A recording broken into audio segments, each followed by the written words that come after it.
Bonjour Eric. Bonjour. Selon Emmanuel Macron, le libéralisme est de gauche, de quoi agacer un peu plus ses collègues socialistes. Et vous, qu'en pensez-vous? Oui. Pourtant, Emmanuel Macron a raison. Le libéralisme est de gauche. Historiquement, les deux termes sont presque synonymes, presque interchangeables. Pas plus libéral que les Lumières, pas plus libéral que Voltaire, pas plus libéral que la Révolution française de 1789 qui interdit les coalitions ouvrières, pas plus libéral que la Déclaration des droits de l'homme, pas plus libéral que la Troisième République. Les lois sociales les plus importantes furent établies par des conservateurs, comme Bismarck, Napoléon III et De Gaulle. Une historienne a récemment rappelé dans un livre iconoclaste nombre de lois sociales qu'on devait même au régime de Vichy. C'est la guerre de 14 et la révolution communiste qui rompront les noces entre le libéralisme et la gauche. Mais depuis le virage européen des socialistes en 1983 et la levée de l'hypothèque communiste avec la fin de l'URSS, le fleuve de gauche est revenu dans son lit libéral. L'acte unique de Jacques Delors, père spirituel de François Hollande, est la Bible libérale qui régit l'Europe depuis 30 ans. Règne de la concurrence, liberté pour les marchandises, les capitaux et les hommes. C'est Jospin qui privatisa plus que Juppé. C'est Macron qui a voulu la peau des professions à statut comme les notaires. Le libéralisme détruit tout ce que la gauche déteste. Famille, patrie, frontières, église, État, racines, religion. Le libéralisme est un individualisme, un matérialisme, un économisme, un consumérisme. Seuls les gens de droite sont assez ignorants pour croire qu'ils protègent les valeurs traditionnelles en louant les vertus du marché. Seuls les gens de gauche sont assez hypocrites pour faire croire qu'ils détestent le marché tout en prônant partout l'extension sans limite des droits individuels. À l'origine, l'ennemi de la gauche, c'est le vieux monde et les forces du passé. C'est l'ancien régime. Alors que l'ennemi du socialisme, depuis la révolution industrielle, c'est la société moderne. Et donc, il y a, à partir de là, un paradoxe qu'on doit comprendre très vite, c'est que la gauche se réclame de la philosophie des Lumières, mais le capitalisme aussi. Parce que Adam Smith, Turgot ou Voltaire, c'était pas Filmer, Bossuet ou saint Thomas d'Aquin, c'était des représentants de la philosophie des Lumières. Une fois qu'on a compris que le libéralisme et le capitalisme sont eux aussi des produits de la modernité et de la philosophie des Lumières, on comprend alors que la notion de progrès est beaucoup plus ambiguë qu'elle n'y paraît.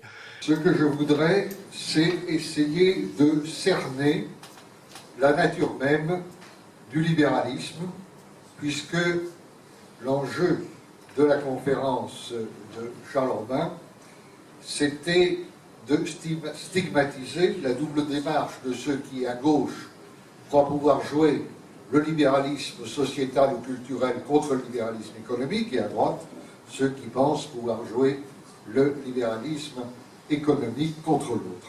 En réalité, il y a une unité profonde du libéralisme, qui a été montrée par bien des auteurs dans l'histoire. Le libéralisme, c'est la doctrine qui pose l'individu et sa supposée liberté naturelle comme les seules instances normatives de la vie en société, ce qui revient à dire qu'il fait de l'individu la seule et unique source des valeurs et des finalités qu'il se choisit.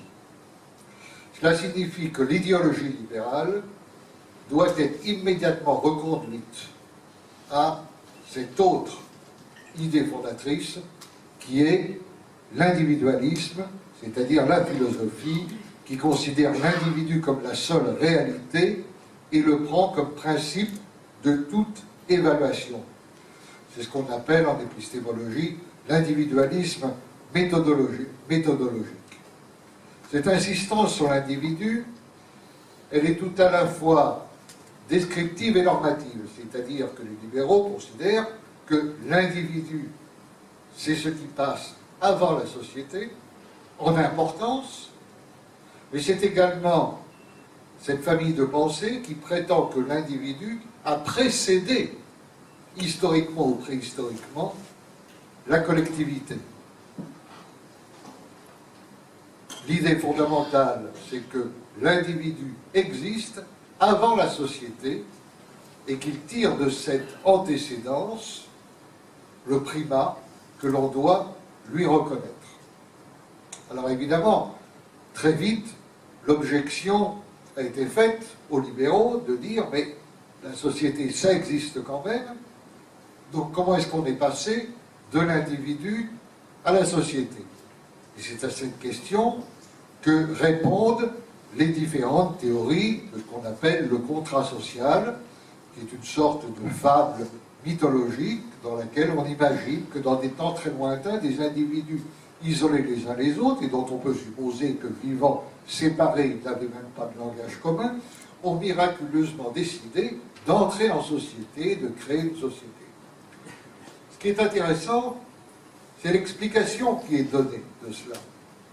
Pour les libéraux, pourquoi est-ce que l'individu, qui vivait heureux, on ne sait pas trop comment, dans un isolement comparable à celui de Robinson Crusoe avant l'arrivée, bien sûr, de Vendredi, pourquoi est-ce qu'ils ont voulu rentrer en société? Eh bien, la réponse libérale, c'est que l'individu a créé la société parce qu'il y a trouvé une façon de satisfaire son intérêt. Cet intérêt varie selon les écoles. Selon Hobbes, c'est que la société offrait une sécurité contre la guerre de tous contre tous, qui était le propre de l'état de nature, ou bien que cet intérêt était de garantir la propriété, si on suit la théorie de John Locke. Mais dans les deux cas, c'est bien l'intérêt qui est le moteur fondamental de l'apparition des sociétés. Et c'est par là que le libéralisme dévoile son essence profonde. La grande erreur, c'est de croire que le libéralisme, c'est d'abord une économie ou d'abord une politique. En réalité,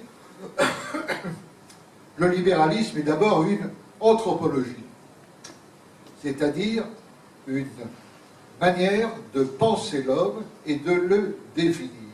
Et la façon dont le libéralisme définit l'homme, c'est comme un être égoïste, fondamentalement intéressé, et qui en toutes circonstances va poursuivre son meilleur intérêt matériel le plus souvent, et surtout, détail essentiel, qui est moralement fondé à le faire. À partir de là, on rentre évidemment dans ce qu'on appelle, de façon un peu abstraite, l'axiomatique de l'intérêt, c'est-à-dire que la vie sociale n'est plus à faire que de décisions individuelles et de choix intéressés. Il est capital pour les libéraux que l'homme soit posé avant et indépendamment de la société, car la théorie libérale du droit en tire directement ses prémices, en quelque sorte. Vous savez que là, les libéraux adhèrent à ce qu'on appelle le droit naturel moderne, tout à fait différent et même parfaitement opposé à ce qu'était le droit naturel des anciens. Dans l'Antiquité, le droit était extérieur aux individus. Pour les libéraux, le droit n'est absolument pas cela. Le droit, ce sont des attributs que les individus tirent de leur nature même. Ils ont des droits comme ils ont des bras, des oreilles ou des jambes. Ils ont des droits en tant qu'ils sont des êtres humains. Et l'on comprend du même coup pourquoi les libéraux dissocient toujours les devoirs et les droits. Il y a toujours un argument de bon sens qui consiste à dire oui, mais enfin, si on a des droits, on doit aussi avoir des devoirs. Oui, mais pour les libéraux, les devoirs, on ne les a qu'après. Car on peut avoir des devoirs, par définition, par rapport à un autrui. Dans l'état de nature, où l'individu est seul, il n'y a pas d'autrui. Donc il n'y a pas de devoir. Il ne peut pas encore y en avoir. En revanche, il y a des droits.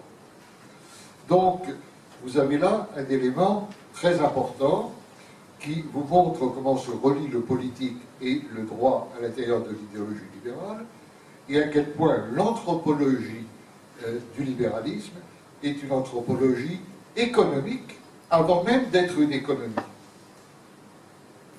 Elle est économique parce qu'elle prête à l'individu comme comportement normal le comportement du marchand qui recherche son intérêt.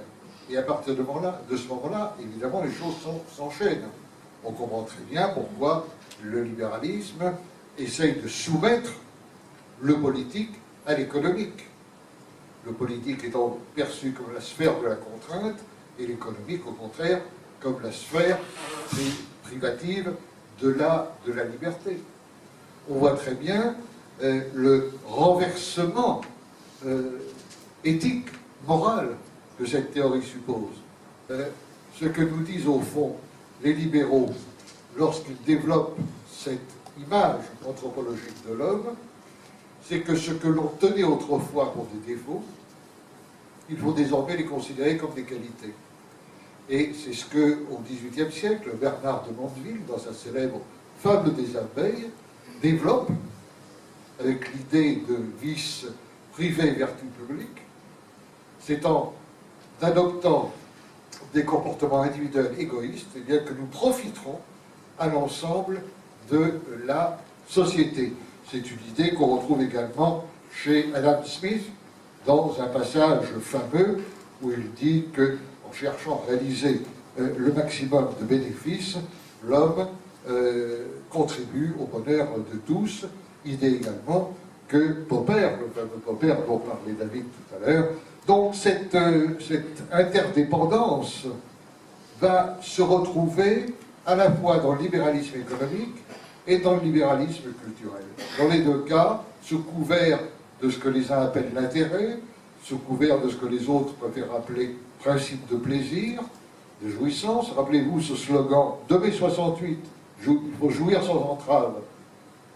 C'était dans mai 68, c'était des gauchistes qui l'écrivaient. Est-ce qu'il y a un slogan plus libéral que jouissons sans entrave, ou bien il est interdit d'interdire, ou sous les pavés la plage? On l'a d'ailleurs eu, d'ailleurs ils l'ont fait, maintenant on n'a pas les plages. Donc vous voyez très bien comment les choses se sont combinées. Et dans les deux cas, le point commun, c'est le refus de ce que l'Antiquité exaltait sous le terme de mesure. Pour les Grecs anciens, le contraire de la mesure, c'était la démesure, l'hybris. Avec le libéralisme, c'est tout l'inverse, c'est la démesure qui devient la règle. Les marchés doivent toujours s'étendre, les calculs doivent toujours se multiplier. Cette loi du calcul que dénonce très justement Régis Debray dans son tout dernier livre, cette idée que les valeurs d'efficience, d'efficacité, de rentabilité, de profitabilité, de calculabilité sont au fond les seules valeurs dignes d'intérêt, que les valeurs marchandes doivent faire disparaître toutes les autres valeurs. C'est cette hybris qui amène à rejeter la limite et par conséquent la frontière. Car la frontière, qui, il faut le rappeler, n'est pas un mur, mais une porte qui s'ouvre et qui se ferme, la frontière fait partie des limites. Et lorsque l'on prône la libre circulation des hommes, des marchandises, des biens et des services, là aussi, on veut supprimer les frontières, donc les limites, donc la mesure, donc ce qui permet de réguler, en sorte que ce vaste mouvement d'illimitation qui est propre au capitalisme, eh bien, rejoint tout naturellement l'appel au mélangisme généralisé, à l'indifférenciation, en sorte que toutes ces pulsions, finalement, se ramènent à une pulsion de mort. Car c'est bien une pulsion de mort que de vouloir supprimer tout ce qui différencie, tout ce qui personnalise, tout ce qui permet aux gens d'être dotés d'une pensée critique, de ne pas être intégralement manipulable grâce à la fabrique de crétins ou à l'enseignement de l'ignorance dont parlait Michel. Ce refus de frontières, on le trouve là aussi chez Adam Smith dans un passage très célèbre et que je ne résiste pas au plaisir de citer, puisque c'est le principe même du libre-échangisme. Un marchand, écrit Adam Smith, n'est nécessairement citoyen d'aucun pays en particulier. Il lui est en grande partie indifférent en quel lieu il tienne son commerce, et il ne faut que le plus léger dégoût pour qu'il se décide à emporter son capital d'un pays dans un autre, et avec lui toute l'industrie que ce capital mettait en activité. Laisser faire, laisser passer, cela veut dire que le marchand n'a finalement pas d'autre patrie que celle où il augmente le plus son intérêt et fait son plus grand profit. Voilà quelques réflexions éparses, bien sûr. On pourrait aborder le sujet sous bien d'autres angles. On ne va pas se lancer dans un cours de philosophie. L'idée à retenir, je crois, c'est la grande unité du libéralisme qui prend des formes tout à fait différentes, qui peuvent paraître parfois s'opposer, mais qui fondamentalement trouvent dans une anthropologie spécifique un moteur pulsionnel, désirant, intéressé, qui est toujours le même. Le clivage aujourd'hui le plus opérant, ce n'est plus le clivage gauche-droite qui n'ouvre plus, qui est une clé interprétative qui n'ouvre plus aucune porte. Le vrai clivage opérant aujourd'hui, c'est qu'il n'y en a plus qu'un. C'est le clivage qui oppose le peuple aux élites mondialisées. Et c'est dans cette perspective-là que nous nous citons. Je vous remercie.